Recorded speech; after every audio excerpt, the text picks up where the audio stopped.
পাল্টে যাচ্ছে পার্বত্য এলাকার নারীদের জীবন।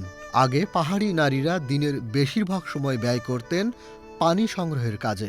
এখন আর পানি আনতে তাদেরকে দূরে যেতে হয় না। ঘরের পাশে পানি সরবরাহ কেন্দ্র থেকে তারা পাচ্ছেন প্রয়োজনীয় পানি। আগে আমরা জিরি থেকে নিতাম, এখন ওই সরকারে আমাদেরকে খুব উপকার করে দিছে, কাছে একদম পাড়ার ভিতরে, এখন খুব ভালো। এখন এটা পাওয়াতেই আমাদের খুব সুবিধা। এলাকার মানে অর্ধেক মানুষরা এখান থেকে এসে গোসল করে কাপড় চোপড় ধুই, খাওয়ার পানি, তারপরে ব্যবহার পানি সবগুলো এখান থেকে নিয়ে যায়। আগে পানি নিতে আমরা খুব কষ্ট হয়, জিরে ওই যে খালে থেকে।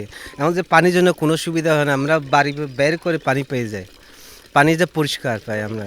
প্রাকৃতিক ঝর্ণায় বাদ দিয়ে পাইপলাইনের মাধ্যমে পানি নিয়ে এসে ট্রিটমেন্ট প্লান্টের মাধ্যমে পরিশোধনের পর তা পাড়ায় পাড়ায় সরবরাহ করছে জনস্বাস্থ্য প্রকৌশল অধিদপ্তর।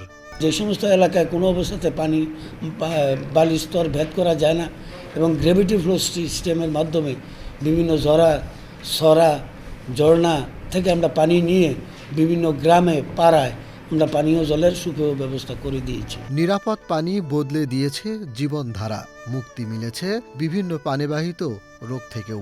আমরা নদীর থেকে উঠাইয়া পিউরিফিকেশন করে উপর থেকে ট্যাঙ্কের থেকে আমরা সরাসরি বাজার এবং হসপিটাল এবং উপজেলাকে আমরা সাপ্লাই দিচ্ছি। জিরির থেকে নদীর থেকে নিয়ে পানি খেত এবং ডায়রিয়ার অনেক বিভিন্ন রোগ দেখা দিত। এখন এটা দেওয়ার পরে মানুষকে পানিটা নিরাপদ পানিটা ব্যবহার করতেছে এবং এটা পরে মানুষ অনেক উপকৃত হচ্ছে।